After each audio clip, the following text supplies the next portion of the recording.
The city holds many memories for me, of cafes, of music, of love, and of death.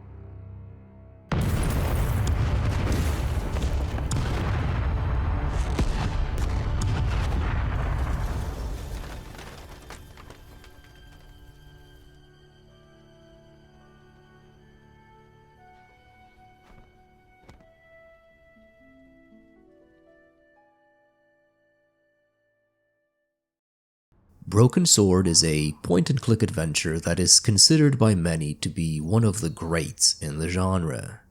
Having recently completed the game myself, I agree that it is great in many aspects, but I also think it is flawed in some rather fundamental ways.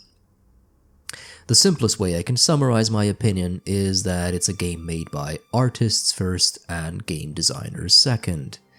It is a great story set in a richly detailed world, but one that is advanced through some rather rudimentary gameplay even when compared to previous entries in the genre. For starters, the game was far ahead of its time in sheer production value and level of attention to detail. For example, the hand-drawn backgrounds have a distinctly old-school Disney aesthetic, and the character animations were more fluid and expressive than ever before in a video game. This is because part of the dev team were actual visual artists from several well-known animation studios, including Disney. The game is set in mostly European, real-world locations, and as I explored them, I genuinely started yearning for the old architecture and rich cultural heritage of that part of the world. The set pieces are simply put beautiful, and some could even pass for an impressionist painting that would not look out of place on the wall of some Parisian apartment. I played the Reforged version of the game, which lets you switch between the original and remastered graphics. I have to say I'm still on the fence as to which one I prefer. The remastered graphics look crisper and have more vibrant colors in some scenes, but in others they actually look flatter and somewhat less detailed. Still, you do have the choice between the two, and that to me is a net positive, making this version of the game, in my humble opinion, the definitive one. Another cool feature in the Reforged version is an in-game hint system that can be accessed either manually or set to automatically give clues periodically. There is also the option to play the game in either classic or story mode, the latter providing less of a gameplay challenge. For this review, I completed the game on classic mode and made some use of the hint system whenever I felt truly lost.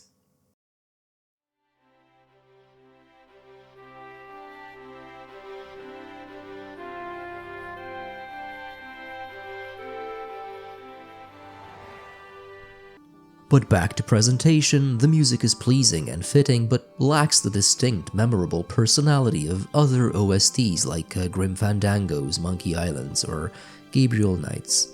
I can remember songs from each one of those even as I'm saying the sentence, but I can't even remember a couple of notes from Broken Swords, in spite of having played it more recently. Another reason for this issue is that music is used far more sparingly here, with many tracks playing only during specific conversations, puzzles, or plot points.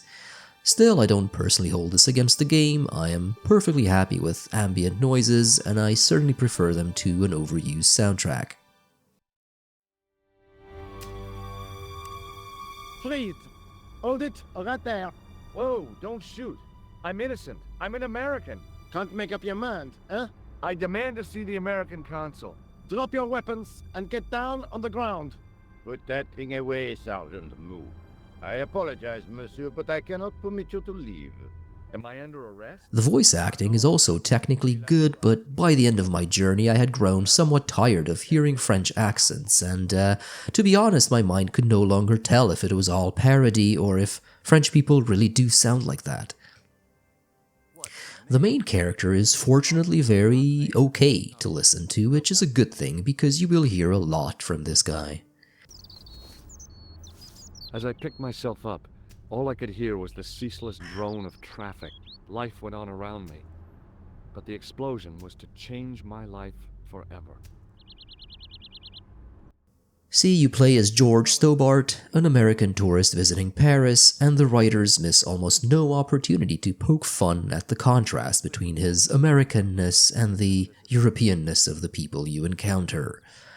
Also, George likes to give a detailed account of his innermost thoughts on even the most mundane elements in his environment. There is something deliberately mediocre but lovingly relatable about him. He is thankfully not meant to be the most interesting part of the story, and in a way his naivete and cluelessness serve to highlight the high stakes of the plot and offer some comedic counterbalance to the seriousness of events. I suppose I have now steered into the topic of writing in this game, and I should say how I feel about it overall. It is, for lack of a better metaphor, very plentiful and very well seasoned. The first few bites hook you right in and make you want to dive headfirst in this rich, layered dish. But as you keep chowing down copious amounts of this delicious food, the spice and salt eventually numb your tongue, rendering you unable to make out any of the essential ingredients. What I'm trying to say here is that there is a lot of charm, humor, and style to the writing, but also a tremendous amount of fluff. The fluff helps with immersion and world building and is in many ways the main attraction, but it's also what hurts the pacing of the game. There is flavor text literally everywhere. You can ask any character to comment on any item in your inventory, and they will often have something clever and unique but ultimately pointless to say about it. There are many hotspots that you can inspect both closely and from a distance that will just have George musing about some childhood memory or making a smart-ass remark about the French.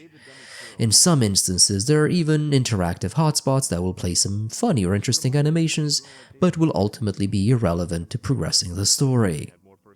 There are even purely flavor characters to waste your time with. Now, some of the fluff, from both dialogues and hotspots, will actually contain hints, but most of it will not. This sadly has the side effect of encouraging the brute force, exhaustive approach to puzzle solving, whereby you try clicking and combining everything until something happens. George also likes to narrate every interaction in the past simple, further contributing to this sense that we are indeed just reading a book or journal rather than actively taking part in current events. Again, this does have a certain warm, cozy charm, and at its best, it helps with the suspension of disbelief and creates a deep level of engagement with the world and story. I do not deny that, but I do think it comes at a cost. The game occasionally feels like a deconstructed novel in which the sentences have been torn off the pages and pasted all over this virtual world as hotspots, items, and characters. What we, the players, do is just explore it and collect pieces of exposition. Even the dialogue system suffers from this. I know some people praised it, but I personally preferred it in Beneath a Steel Sky, where you could select your actual lines of dialogue.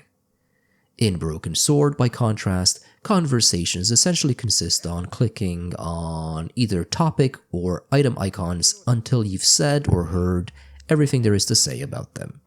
I'm not a fan of this for two reasons. Number one, it lacks a sense of agency.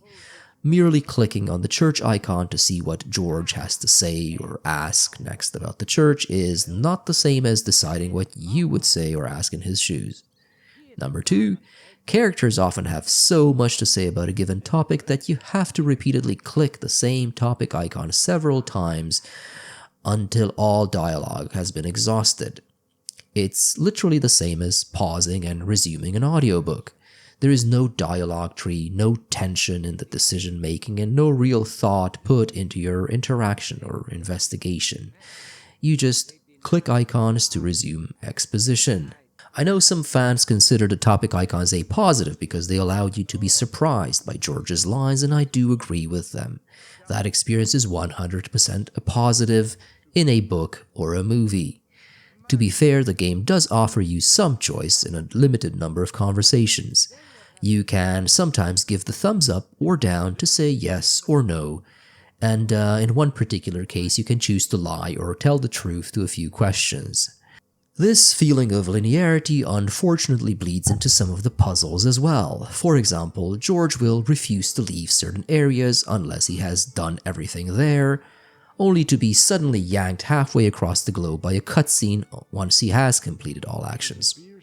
Certain actions will only become effective at arbitrary times, causing you to feel stuck because you didn't think to retry the same thing again for no obvious reason. I'm not referring here to the timing-based puzzles such as snatching a certain item from someone while they're not watching. Those are very much still present and of course still underwhelming and occasionally frustrating in their own ways, but no, I am referring here to the steps required to solve some of the longer, more complex puzzles. You see, sequence matters for no apparent reason, and there is no signposting of the fact that you are doing the right thing at the wrong time, or when the right time might actually be. For all the useless chatter coming out of George, you'd think he could occasionally say something along the lines of "not yet," or "after so-and-so." I am admittedly focusing on the negatives here, and I should say that there are also many sensible and highly entertaining puzzles. Some, like the chess puzzle, I might even call smart. And thankfully, a good majority of puzzles are just simplistic, linear affairs that do not interfere with your enjoyment of the plot and richness of the setting. Also, there is a pretty clever in-game hint system that can offer a clue every 5 minutes if you choose to use it. Still, the fact remains that there is such high variance in puzzle quality that I can only imagine they were designed primarily as a device to trigger plot points and were not really playtested by anyone outside the dev team. It's also worth mentioning that for a game whose setting and story are inspired by real locations and events, the puzzles and their relation to the story can sometimes feel shockingly dumb. Did I mention there are also several ways to die in this game, some of them timing-based and most of them poorly signposted. In any case, the main beats of the story are very exciting nonetheless, and there is just a wealth of historically accurate details to stimulate your interest in the game, as well as just in history in general. As the title suggests, the main plot device is this mystery surrounding the old order of the Knights Templar and an allegedly powerful artifact. The writing does a great job of teasing you by slowly revealing more clues and pieces of the greater puzzle, and the high-quality cinematic presentation just makes everything all the more dramatic and entertaining. The story is smart and largely well constructed from beginning to end. However, I personally found the ending somewhat disappointing. The great mystery that's been teasing and leading us on throughout the game is revealed very suddenly and only briefly right at the end. It raises, frankly, more questions than it answers, and it feels either rushed or possibly like deliberate sequel bait. The great final confrontation is mostly just a longer cutscene, and the ways in which we manage to survive it are overall pretty contrived and silly, if still entertaining. And then comes an abrupt ending consisting of a conversation between George and his essentially co-star Nico, seemingly in the dark. We only hear the audio, there's no animation, there's no pictures. And then you have the option to access the epilogue from the main menu, which is delivered via text and still images. And that is basically all the closure that the game gives you, which again to me was slightly underwhelming, especially when considering how much everything is hyped up. Still, if you're a fan of point-and-click adventures, then you likely have nothing to lose by giving Broken Sword a shot. For all my complaining about the game, there's ultimately nothing here that is an outright deal-breaker for someone who is used to the idiosyncrasies of the genre, and the game is absolutely worth playing for the clever story, gorgeous visuals, richly detailed setting, and even for the writing and characters. At the end of the day, this game was a true milestone of world building and storytelling for point-and-clicks back in 1996, and while certain aspects may not have aged very well, others still shine as bright as ever. Also, if you are just now looking to get into the genre, this title may be a decent entry point, depending on how much you value a smart story versus smart gameplay. As I picked myself up, all I could hear was the ceaseless drone of traffic. Life went on around me. but the explosion was to change my life forever.